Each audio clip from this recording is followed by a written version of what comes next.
Let's talk. Giles Brown.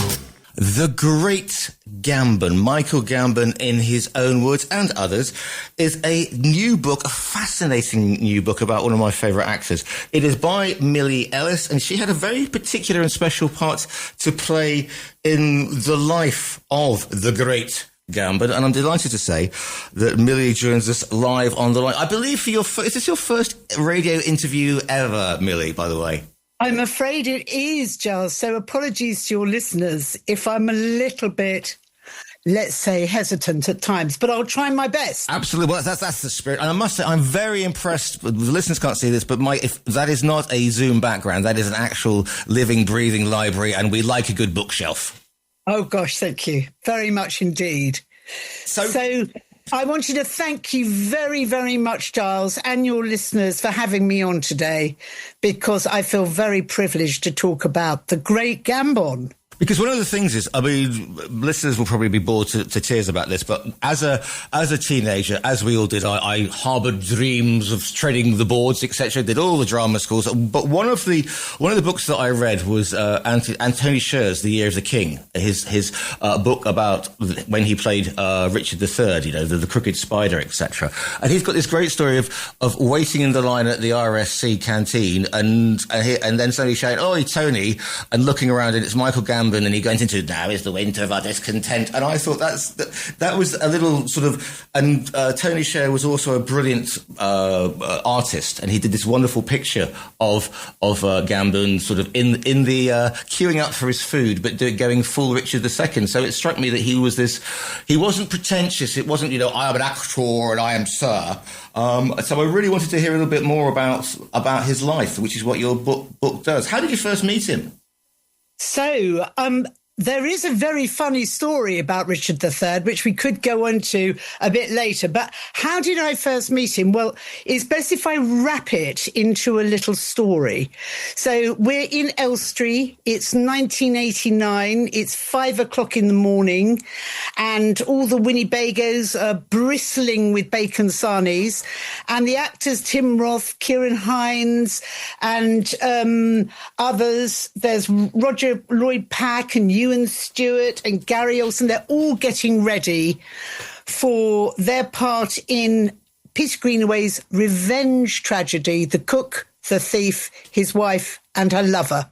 It is early in the morning and they're all talking very urbanely about their weekend when suddenly the air is shattered. The calm is completely disturbed by this BMW that screeches into the car park, does several laps, and then out of the window comes this bacchanal scream, this howl, "Where's my boys?" And out of the car erupts this terrifying presence that is Albert Speaker, the thief, of The Cook, the Thief, His Wife and Her Lover. Helen Mirren is his wife, and Alan Howard is the lover, and Richard Boringer is the cook. And that is how I first met Gambon, exploding into our lives. Were you preparing the bacon sandwiches? Were you in the film yourself? Or were you just hanging around Winnebagos on the off chance? I was rushing around with cups of tea and bacon sandwiches for the actors as I was a little assistant director, which is how I first came in contact with Michael. Because as little assistant directors in those days, I'm sure too today, you had someone allocated to make sure the actors were looked after, help maybe with their lines, help to prepare themselves to go on set. So that's how I met Michael. And it must have been, that must have been an incredible, I mean, it is an incredible film. It's almost like a Renaissance painting, isn't it? With a Baroque painting. And it's just a lot of people don't get it, especially the final scene. You know, It's a revenge tragedy. Yeah. The thing is, it's a revenge tragedy. So it's violent. It's very violent. It's beautiful, but it's also, as is Greenaway's wont, you know, a very complicated and disturbing film. But Michael, of course, stepped into it because he loved the drama. And there is a story, if I can just go off piece a moment. You can go as off-piste as you want, Millie. If they know my style. Off-piste is where I live. Oh, well, that's wonderful, because when he first got the script from Greenaway, he went to visit the dying Sir Laurence Olivier in his cottage in Sussex. And Lady Plowright opened the door and said, Michael, you can go and see Sir Laurence, but be very calm. He's not well. Please. And Michael said, no, I'll be calm. And he goes in to see the dying, and Sir Laurence says, what are you up to at the moment, dear boy? And he said, I've just got this script. And he said, well, what is it? And he said, well, it's a script about this man who's got not one redeeming quality. And Sir Laurence said, oh, really? What's that? And he said, well, he's a gangster, and he finds out his wife is having an affair, and he discovers where he's hiding, and he stuffs him full of paper. And then, and Sir Laurence is sitting up and he's going, yes. And then what happens? And he goes, and then, of course, he kills him, and then his wife cooks him and forces the man, the bastard, to eat him. And Sir Laurence jumps up and goes, that's my part! I've got to play it! So this poor dying man jumps out of bed, tries to phone his agent, and dies shortly after. But I can't really see, with the greatest of respect to Sir Laurence, him playing the part that Gambon... Because the great thing about the great Gambon is he could, Sir Laurence was old school. He was, it was Gielgud, it was Olivier, etc. And Gambon fits into that post-war where you're thinking Burton, O'Toole, O'Field. Exactly. He is perhaps the less known of the Hellraisers, but he because when you see Olivier, it's always Olivier playing that, whilst Gambon could step into the role and inhabit the role, because that's why so many sort of the younger listeners will just go Harry Potter, and that's kind of it. I know. But the thing about Michael that is so interesting for younger people to understand and realise is that he started in the 60s with the National Theatre and went and auditioned to Olivier. And for that generation of actors, we're talking Sir Derek Jacobi, we're talking Helen Mirren, we're talking Maggie Smith, we're talking Anthony Hopkins. They all were enthralled by Sir. Sir Laurence Olivier was always Sir to these actors. And he took the theatre from the Old Vic to the South Bank, which became the National Theatre. I mean, did Olivier do an awful lot of sort of making it more popular? Because before then, theatre had been, the Royal Shakespeare Company, and not the Royal Shakespeare Company as it is today. It was very formal. Whereas the National Theatre, by its very name, it was bigger. There were more stages, and you've got, say, Judi Dench, Ian McKellen, more Albert Finney. We have more and more working class type actors, and at the same time in cinema, of course, that's being taken over by people like Michael Caine. You've got Malcolm McDowell. You've got even Sean Connery to a certain extent. It's becoming more and more of its time, and more of the people. Well, that's a really interesting thought because, of course, the writers were changing, weren't they? You had Harold Pinter, you had David Hare, you had Alan Ayckbourn, you had people who were writing about the society they lived in and what was happening. And one of Michael's greatest relationships in his life was always with writers. He loved writers. He loved Harold Pinter, he loved Brian Friel, he loved Alan Ayckbourn, Carol Churchill. He absolutely worshipped at the shrine of Beckett, and he was an actor's friend, a writer's friend, I should say. And so writers loved him, and also they were in awe of the fact that John Dexter, the great director of Galileo, said of Michael, even though he's not an intellectual actor, he was incredibly intuitive.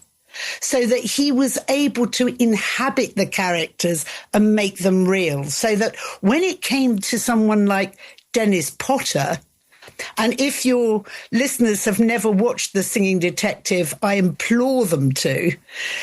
In The Singing Detective, Michael was in a bed having to portray a man who was crippled with this terrifying arthritic disease. And yet in his imagination, he was playing a detective. And this role broke him into the mainstream, along with another play, Galileo, which was a Brecht, which he played. And it was the first time that he did it to tumultuous applause on stage. But as he walked off stage in towards the dressing room, every single actor in the building applauded him. So that he became, at that moment, what's known as the Great Gambon. Ralph Richardson, Sir Ralph Richardson, one of the old brigade, called Gambon the Great Gambon, which is where I got the title from. And he also gave Michael a magical stone. And he said, Michael, I want you to carry this magical stone.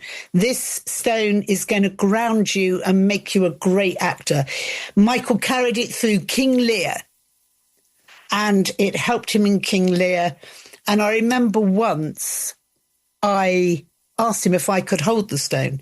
And he went, no, Mugwai, you can't hold the stone. You'll become an actor. Nobody bloody wants that. So that was his stone until the very end. And the last conversation we ever had on the phone, when he was very ill, he said, because he always called me Mugwai, he said, Mugwai, I've lost the stone. Where's the stone, Mugwai? And that was a really extraordinary moment. So, you go, actors are, they're born out of their situation and their generation. Of course they are.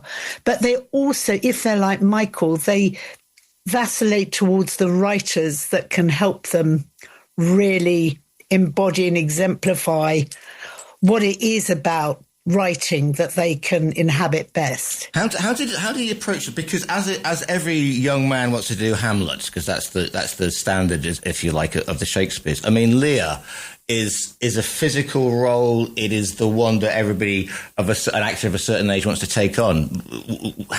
Were you around when he was taking on that? Did he talk about taking on Lear? I mean, because his Lear, you can just see the physicality of the role, and his wonderful face.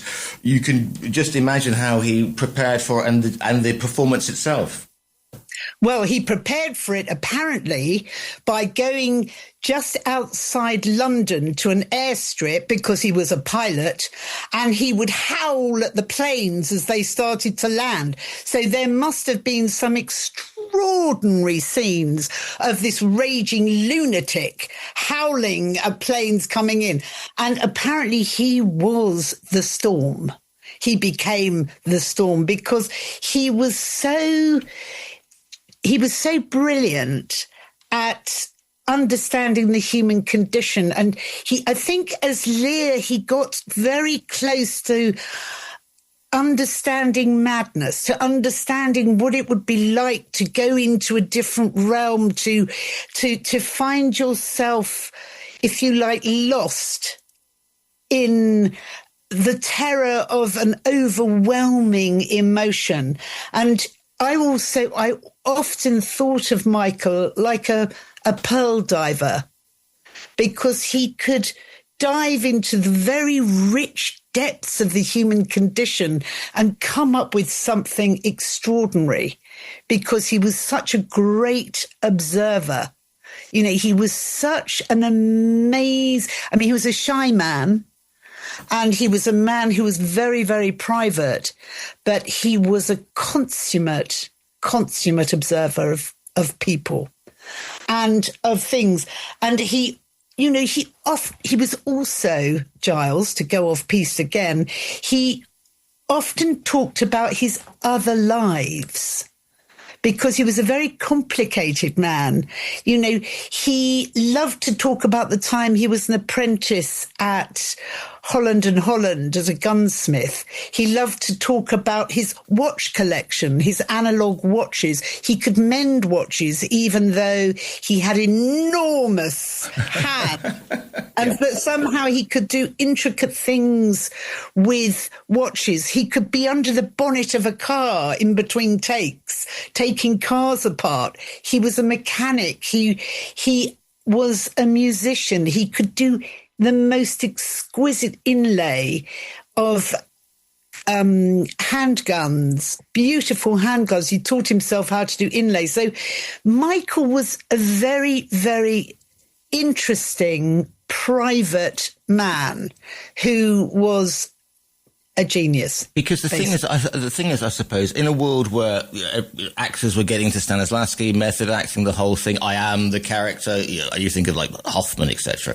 And so, of Daniel Day-Lewis, I'm going to play, Last of the Mohicans. I'm going to walk around with a musket for like 4 or 5 years before the role itself. But to have another interest that doesn't involve carousing, as it did with, say, O'Toole or Harris or whatever else, it just goes to show that he was always curious. And for an actor, that has to be you have to be curious with the role, because then you bring something fresh and new to it, and also take the mind. Yeah, he was fascinated in things. I mean, I'm not saying that he didn't go on the lash with the lads at Buxton Club, because he did. When he was playing, if I may for a moment go back to Albert Speaker, because he'd hung out with the Crays and O'Toole and, the boys in the East End, he knew exactly what caliber gun the thief would carry. So he had decided that he'd been shot through the hip. He knew which caliber of bullet had shattered his hip, so he filed his shoe down so that he had the right gait for the part. He knew what he was carrying in his pocket, a fork, because he'd bought a restaurant. So that was his weapon of choice. And he had a list of people who were next to get done by Tim Roth or Kieran Hines, his pack. So he was a man who, once he had decided on all the possibilities of the part, then he could inhabit it. And Marlon Brando was his god. That is how he got into acting. He used to go to the cinema with his best mate, and they were walking home one day from the cinema, having seen Marlon Brando, and they walked past a little tiny theatre in Erith, and his mate said, "Michael, that's where they do the acting." And he said, "What, in that building?" And he said, "Yeah, that's where they do it, Michael." And he said, "No, never." And he went in, and he started as a carpenter because he was incredibly gifted. And then he said, "I walked on the stage and va-voom!" He said, "Michael, it was like a bolt of lightning. I'd found my tribe." And he always said, "I always wanted to be behind the curtain in that magical world. That's where I'll inhabit. That's my world." And, many people have mentioned how Michael's chosen habitat, if you like, were the corridors and backstage. He was a great company man. He was a peerless storyteller and mischief maker. Right. I mean, so, I can imagine sort of being backstage, with Gambon, and that just it kind of reminds me of how sort of Bob Hoskins sort of wandered into the theatre as well. That was his sort of introduction as well. So he was theatre through and through, but not a lovey, because he hadn't come from that background, and nobody just did quiet malice like he did in The Thief, apart from maybe Burkoff. But Burkoff's playing it as only Burkoff can, to the gallery, look at me, I'm being bad. But there's a quiet malice in a world of lock, stock villains. Go back and watch the listeners. Go back if you haven't seen it, the Greenway film. He is quite very intimidating indeed. Yes, he really is. And he has, as you put it so beautifully, this quiet malice, this attention, this focus. And he's able to switch. You know, he's got this mercurial, magical quality where he can be... I mean, it's quite Irish in a way, I think, this magical storytelling ability where you can inhabit different characters, because he always said that when he went to Dublin, which he loved, and one of his favourite experiences was with one of his greatest directors, Deborah Warner, he managed to go out one day into the countryside and he stood outside this little church hall where they were playing Waiting for Godot. And there were 4 old men outside smoking. All right, yeah, you're all right there. You're all right. And then someone came on and said, you're on. And he said, the 4 old men were the characters in the play. And he said, it was the first time in my life I got Beckett completely and brilliantly as it should have been played. So Michael wanted to be an actor like people are taxi drivers. He didn't want to be a love, ever. Here's the thing. Here's the thing. I'm just this thought just struck me, because we're talking about, everybody talks about the Hellraisers, etc. But it's a very male-dominated world, and obviously you're a lovely lady, and one of his favourite directors is a lovely lady. So therefore, he didn't have that sort of macho chip on his shoulder, did he? No. He didn't. He was very good with women, very, very kind. He loved Helen Mirren. She was one of his greatest co-stars. He absolutely worshipped her as a performer. And he always said playing Anthony and Cleopatra with her was one of the great experiences. So for him to reprise that later in The Cook was wonderful. I mean, they were very playful and very naughty, of course, with her, all those boys. But she's such a great, great woman, as well as an actress. She could hold them off. You know, she was a real inspiration to us younger women at the time. Helen Mirren was just a goddess. And took no proverbial, did she? That's the whole thing. No. She's brave. And, you know, to this day, she's still cutting edge. She's wonderful. And Eileen Atkins. Yes. Eileen Atkins and Michael go back and they're fantastic friends. Judi Dench, he loved. I mean, occasionally he got smacked by Maggie Smith for, you know, misbehaving. As in Gosford Park, there's a wonderful moment where Michael, of course, never read scripts. He didn't like to read scripts. So okay, fair enough. That must have been fun for directors. Yeah. It was, well, if you're Altman, it was fine. But if you're not, I think it was a challenge. But day one, there's a huge dining room scene and he's making googly eyes and blowing kisses at Maggie Smith. And at the end of it, she's going, what the f are you doing, Michael? What are you doing? Mucking about. And he said, you're my wife. I thought I'd just, you know, be affectionate. And she said, no, your wife is Kristen Scott Thomas, not me. Well, so the thing is, towards the end, as he gets, I was going to say more mature, but never mind. As he gets older, he's got this. He can't hear you. You help him explain to the listeners. We've only got 6 minutes. What were you helping with his line? What was your role, Millie? So I re-met him in 2010 when he nearly ran me over in his then Bentley, and he said, I'm having problems remembering my lines. He was about to start work with David Hare on a film called Page 8. And the idea is, as an earwig, and people like Johnny Depp use earwigs because, you know, he can get the lines fresh. There's a little earpiece, and then someone like me, an earwig, hides in a cupboard or backstage somewhere with a screen and a microphone, and I preempt what's coming. So Michael's in the scene. You might say to him, lovely day, Michael, beat. I'd give him his line and he goes, well, if you like rain, whatever the line is. So that I'm there to support him and to help guide him through the scene. so he doesn't have to panic about remembering lines. Would you be giving him the entire line, or just like signposts or key words? Because obviously that could be quite... Michael, it was the entire line. Right, okay. I mean, and he was... I mean, I suppose the thing is, that's his love of still the craft. And he still wants to continue, and he doesn't want to have somebody standing off camera with a huge sort of signboard. Video board. Yeah. No. This was much more fluid, so he could remain in the scene and focus in the scene, and then the lines would come just before. I only ever delivered them flat. I didn't give them any intonation because, of course, he had to interpret the line in his own way. So I couldn't suggest any sort of performance, if you like. So it was merely the word just before the line. Other people come in, I then come in. So we built up over this. And in the Winnebago or the green room, we'd practice it. So so I was able to interpret his rhythm so that I would then answer just before. So he was, if you like, in sync with his own performance. That's an incredible experience to get that close to the great Gambon. Fantastic. 3.5 minutes, believe it or not, Millie, we've got left. So when you speak to his peers, when you speak to people about Gambon, so many stories, so many tales, so much love, I suppose, really. Huge love.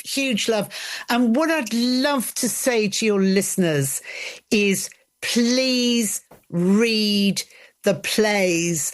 Please go and see Beckett. Please go and see Pinter. Please go and see these wonderful, wonderful classic plays. Harry Potter is a genius piece of work. And of course, it speaks to a generation. But you have to remember that the great J.K. Rowling herself has been influenced by writers before her.